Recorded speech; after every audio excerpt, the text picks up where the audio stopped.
Isang araw sa kaharian ng Rosales, may isang magsasakang nagngangalang John. Dahil sa matinding tagtuyot, hindi na niya masustentuhan ang kanyang pamilya. Isang gabi, sa kanyang pagtulog, may lumitaw na anghel sa kanyang panaginip at nagpayo na maglakaw siya ng mga alahas na gawa mula sa kahoy. Sinunod ni John ang payo ng anghel at ginawa ang mga alahas mula sa kahoy. Sa simula, inalok siya ng mga tao ngunit hindi ito mabilis na nabenta. Ngunit hindi siya nawalan ng pag-asa, at sa kanyang pagtitiyaga at galing, naging maganda ang kalidad ng kanyang mga gawaing kahoy. Isang araw, dumaan sa kanyang tindahan ang isang prinsesa na nagngangalang Isabela.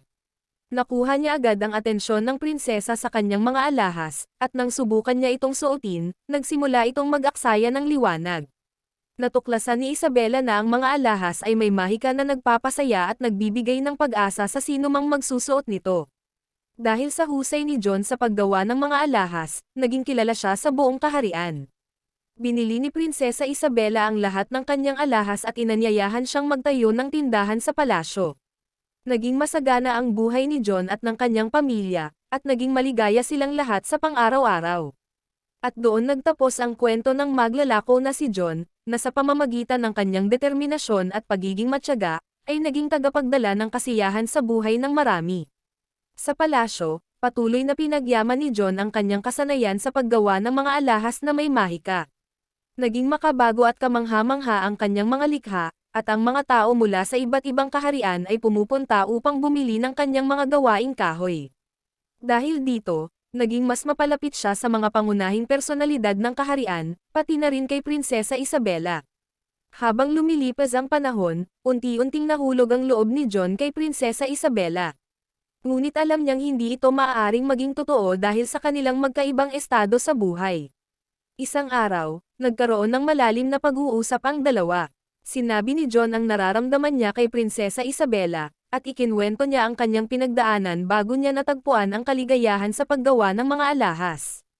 Naging masusing nakinig si Prinsesa Isabela at nabatid niyang totoo at tapat ang damdamin ni John. Bagamat alam niyang may mga hadlang, naramdaman rin niya ang pagmamahal para kay John. Naging matipuno ang kanilang samahan, at sa kabila ng mga pagsubok, patuloy silang nagkasama at nagtaguyod ng kanilang mga pangarap. Sa kanilang pagsasama, hindi lamang sila nagtagumpay sa kanilang mga layunin, kundi nagtagumpay rin sila sa pag-ibig na pinahalagahan nila. Naging inspirasyon sila sa iba't ibang kaharian, na nagpapatunay na ang pagmamahal at pagsasakripisyo ay may kakayahan na magdala ng masaganang buhay at kasiyahan. At dito nagwakas ang kwento ng maglalako na si John at ng prinsesang si Isabela, na sa kabila ng kanilang mga pagkakaiba at mga hadlang, ay nahanap ang kanilang sariling daan tungo sa pag-ibig at tagumpay. Naway magpatuloy ang kanilang masayang buhay at pagmamahalan sa buong kaharian. Hanggang sa muli nating pag-uusap, huwag kalimutang ipaalala kung may iba ka pang nais malaman o mapag-usapan. Magandang araw!